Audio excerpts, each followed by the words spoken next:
Kunin niyo na po yung number niya. Maka-discount kayo doon. Ilang percent ka? 5%? 5% lang ba kaya? 5% na ba?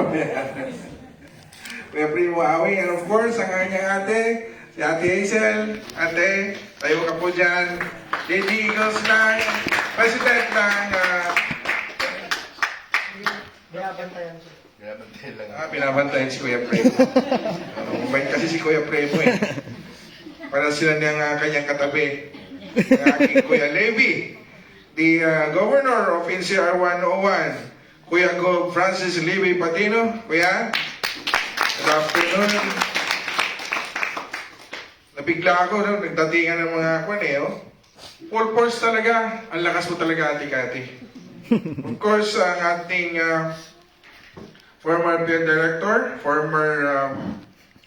hindi ba field director ka na yun? Yes, yes. Yeah. And former Board of Trustee, the Governor of NCR 71, Kuya GM Llames. Kuya, good afternoon. And si Ate Jonah, the club president of, former club president of Tokyo Lady Eagles Club. Tama te. Yeah. Good afternoon po. And of course, si Ate Eri, nag-lunch kami kanina. Thank you, Ate, sa lunch. Oo. Sabi ko, ayaw ko na sana mag-lunch kanina, mag-dinner na lang ako eh. Maganda pala pag nandito ako sa Japan, kunti lang kinakain ko. Kaya sabi ko sa kanya, dapat talaga, gayahin yung pagkain dito. Kunti lang nakakain ko eh. Of course, the President of Saitama Supreme Eagles Club, Kuya Richard Parcia. Kuya, good afternoon. And of course, Kuya J. Robio, the Megawan Supreme Eagles Club. Kuya, congratulations, di kayo naligaw ni Kuya Raymond.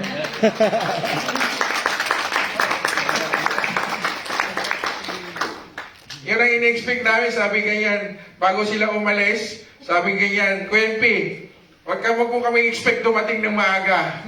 Yun din ang in-expect ko. Sabi yan, kasi baka maligaw kami. And salamat Kuya, hindi ka naligaw.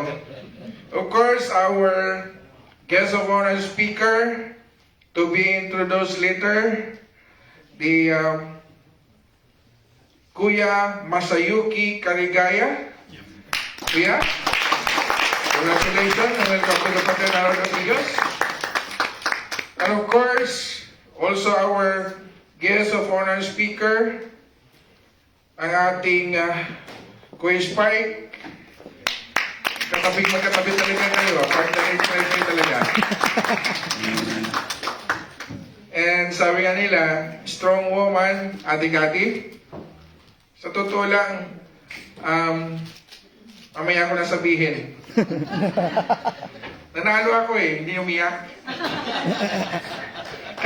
May dalawang kakanta mamaya. Eto, tandaan niyo po, maganda na sila. Of course, the reason behind why we are here, the Governor of Central Luzon Region 8, our Board of Trustee and Chairman of the Membership Committee, Kuya Raymond Santos, and also, he is the Chairman for the Philippine Eagles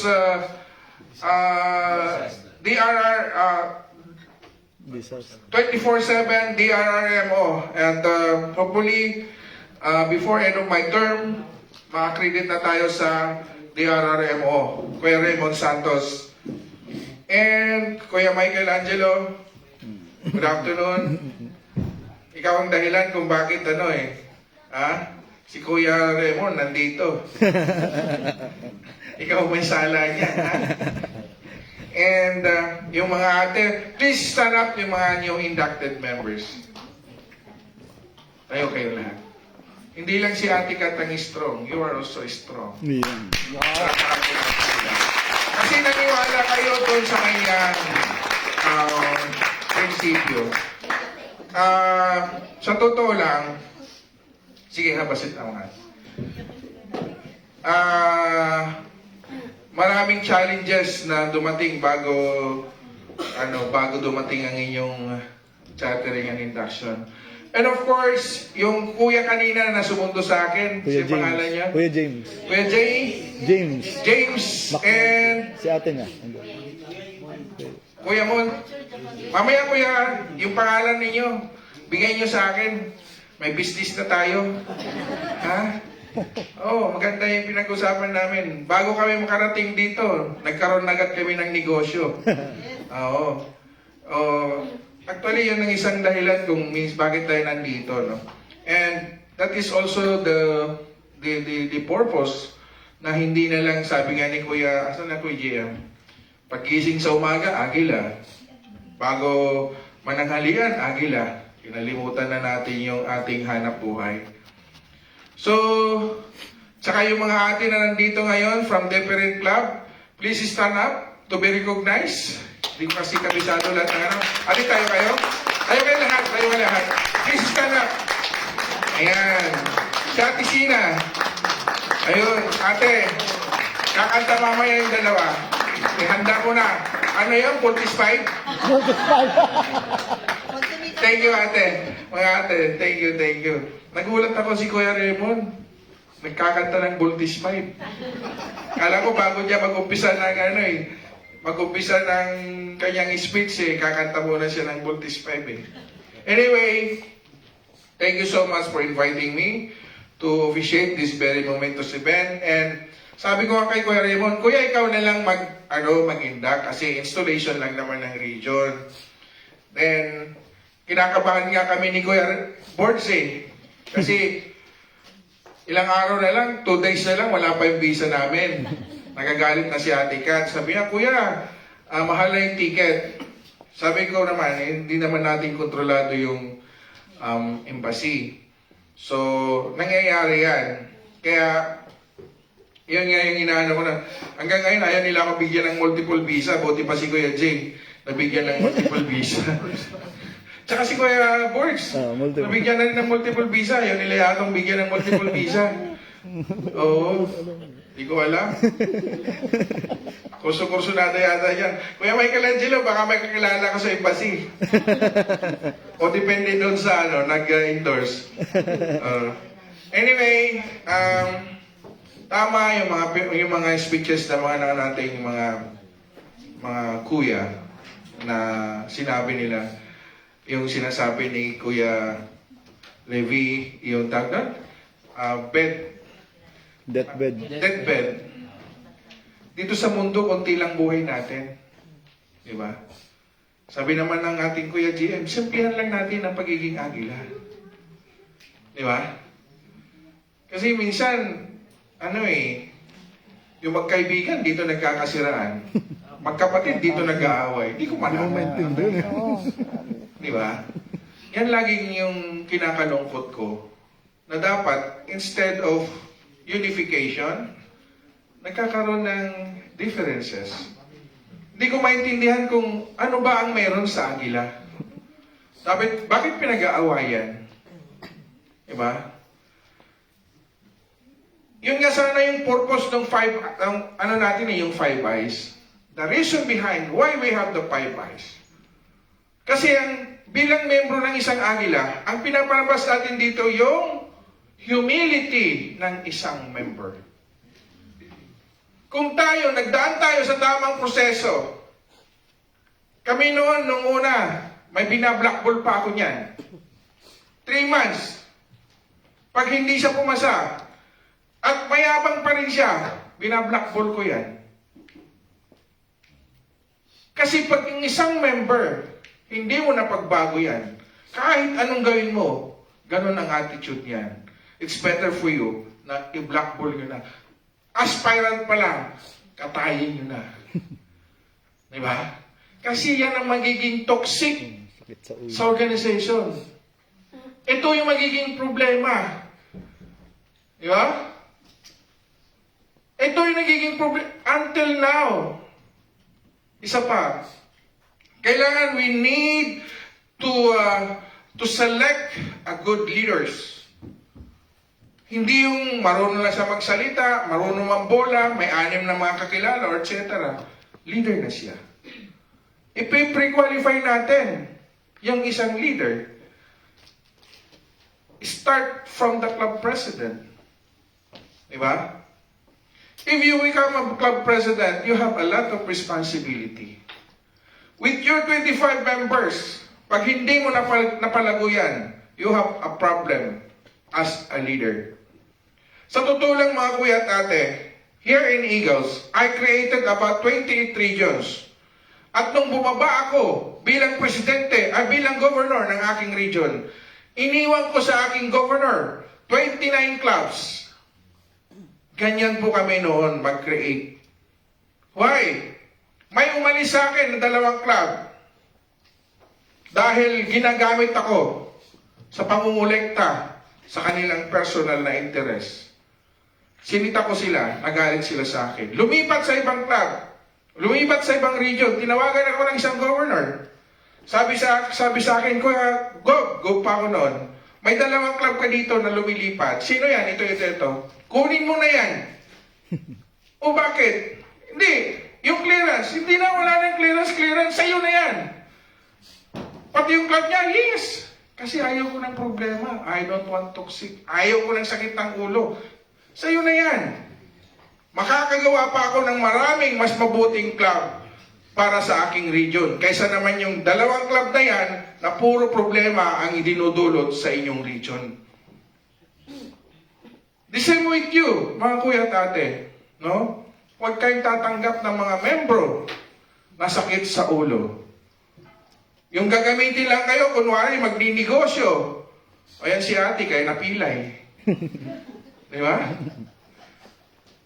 Biruin mo ate, dahil gustong tumulong.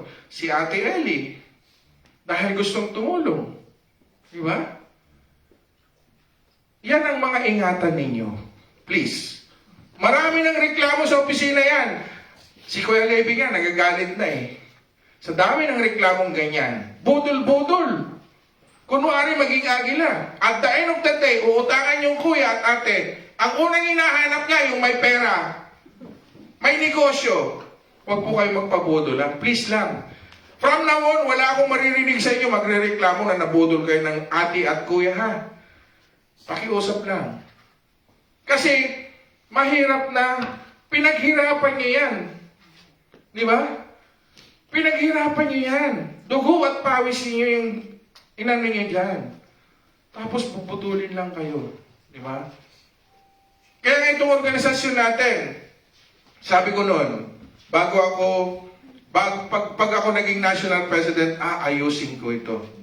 Kasi na-experience natin during those previous administration, para tayong budol-budol. Bakit? Magbayad ka kung saan-saan. Diba? Mag-meet kayo kung saan-saan. Wala tayong opisina. But this time, may opisina tayo. Kung sinong gusto pumunta sa opisina, you are free, no, to visit our office. Sino na nakarating sa office? Alam ko maraming si Mike, Kuya Mike, nakarating ka na doon, di ba? Sino pa? Yung nakarating sa office. Si Ate Ellie. Hindi ka ba nakarating? Ikaw palagi kang umuwi, ha? Nilalagpasan ko lang yung opisina natin, ha? Oh, may offer ko lang sa iyo doon, unlimited coffee. Kaya mga kuya at ate ko, sabi nga ng ating mga kuya, simplihan lang natin ang pagiging akila. Di ba? Kasi kung lahat ng araw, lahat ng oras akila, eto lang mapagbibiling ko sa inyo. Kung mayroon kayong problema sa bawat isa, usap kayo. Huwag sa social media. Don't destroy your sister, your brother within the social media. Kasi sa social media, wala po dyan presiding officer. Kahit ano, pwedeng sabihin. Hindi nyo na iniisip kung ano yung nasasabi nyo, hindi nyo alam, sinisira nyo na yung isang kapatid natin. Ako nga, kung po pwede nga lang siguro, nakakadurog lang yung baka yung paninira sa akin. Ako siguro, pulbo na ako eh. Oo. Kaso lang, sa akin naman, as long na hindi totoo yung sinasabi mo, hindi kita papatulan. I will not go down to your level. Kasi pag iniisip mo lahat yan, sabi ko nga Sa inyo, club level pa lang eh. Di ba? Sa akin, all over the world, na members natin, lahat yan, kinakausap ko lahat ng problema. Kaya ang gusto ko sa inyo, lagi kong sinasabi sa speeches ko, nandyan ang governor, nandyan ang club president, to settle the problem among yourself. Huwag nyo nang, halimbawa may problema kayo, huwag nyo nang paabutin pa ng umaga. And again, huwag po sa social media. Kasi, wala talagang presiding officer sa social media.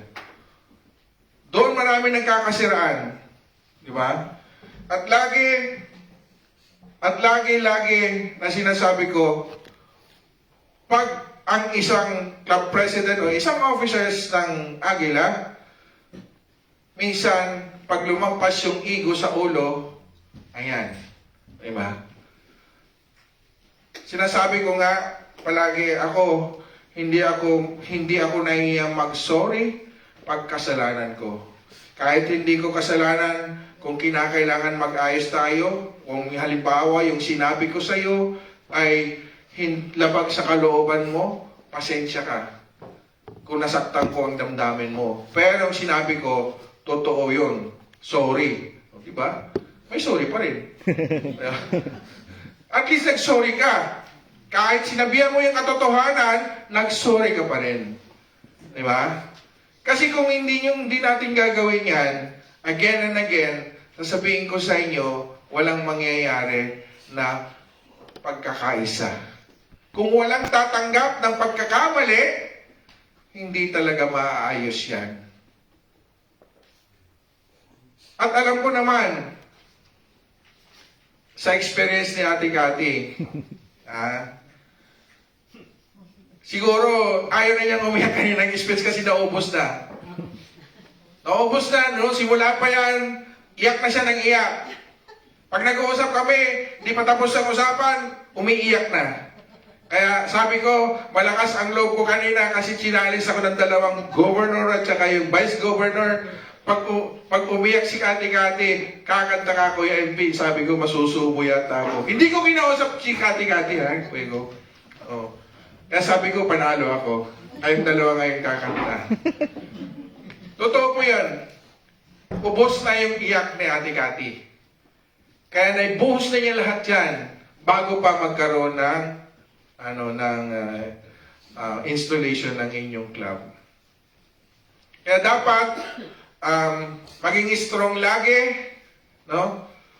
Huwag kayong magsiraan. Yan ang ayaw ko, yung nagsisiraan ng bawat isa. No? Huwag kayong magsiraan. Kasi pare-paras naman tayong kuya at ate. Pag may problema, magprangkahan kayo. Kami nga ni Kuya Francis minsan nagmumura kami nito Pero pagkatapos yan, Kuya Francis, I love you. Di ba? Walang masama doon yung after that, may maintindihan yung dalawa kung ano yung pinag-uusapan ninyo. Yung forgiveness nandoon. At doon na kayo magkikita sa middle. O kuya, totoo nga pala ito. Di ba? Dapat ganun tayo. Hindi tayo dapat na maghiwalay na hindi natatapos yung problema. Parang mag-asawa lang yan Subukan nyo kayo mag-asawa. Di ba? Subukan mo mag-walk out. O yung asawa mo, hindi mo alam kung saan pupunta yan. Di ba? Ganon din yan. As brothers and sisters, dapat ganun yung gagawin natin. No? We are one family. We are all on the level. Pare-parehas tayo. Even me, pare-parehas lang tayo mga kuya at ate. Nagkataon lang ako ang inyong national president. But, pare-parehas lang tayo. Member ng ating fraternity. I hope na lahat naman ng mga sinabi nila is napakagandang mensahe. Dapat katulad yung mensahe ng ating Kuya Gop, talagang makata talaga. No? Yun ang gusto ko yung mga malalalim na Tagalog No? Kasi alam niyo, pagka sa Bulacan talaga, pag maka-encounter ka ng yung totoong yung may puso talaga, sasabi niya talaga na on the spot, kahit wala siyang kudigo, masasabi niya talaga kung ano ang nararamdaman ng bawat isang mga kuya at ate natin. Palakpakan natin si Kuya Gov. Kailan yung award mo, Kuya? Yung award? Ng March. Kasama na kayo doon. Submit nyo na yung accomplishment report nyo. Ha? Kahit yung ibang club, pwede doon. Tama ba, Kuya Gov? Kahit yung ibang club dito sa Japan. Submit nyo lang. Kahit walang endorsement sa basta endorsement ng club. Pwede yan, Kuya Gov. Tama ba? Yun. Kaya, congratulations sa mga ate natin na new inducted. I hope and pray na ipagpatuloy nyo kung ano nasimulan nyo. At ako na may umaasa na mayroon pang susunod na chartering and induct. At we are planning to have the region na dito dapat sa Japan Kasi sa dami ng club dito, walang region. Ang gusto ko sana lahat ng mga governors dito, magkaisa na sila para magkaroon ng isang region. Tama, sumama sila. Diba? Hindi sila sasama sa'yo, magsama-sama kayo. Yan yung tamang term. Magsama-sama kayo para makakreate ng isang region dito sa Ngayon, bilang sponsoring regions, pag may event sila, palagi pa rin kayo nandyan. Diba? Always support yung mga kuya at ate natin na nandito sa Japan. And thank you also to our kuya, yung mga member natin na mga Japanese. Thank you so much, kuya. And 4 pillars, ginawa nyo ng 4 pillars, ha? They are part of the 4 pillars. Yeah? So, isama nyo sa ibang mga event natin. Again, congratulations sa inyo mga kuya at ate, sa lahat ng mga nandito na ngayon na nag-witness dito sa installation ng Japan Supreme Leaders Club. Itong Japan na to, masyadong controversial na ito. Japan. Huwag mong kalimutan yung Japan. Kaya nga, may masyadong controversial ito Ha? Anyway, thank you so much and mabuhay ang Agila. Mabuhay! Mabuhay ang Agila! Mabuhay! Magandang gabi sa lahat.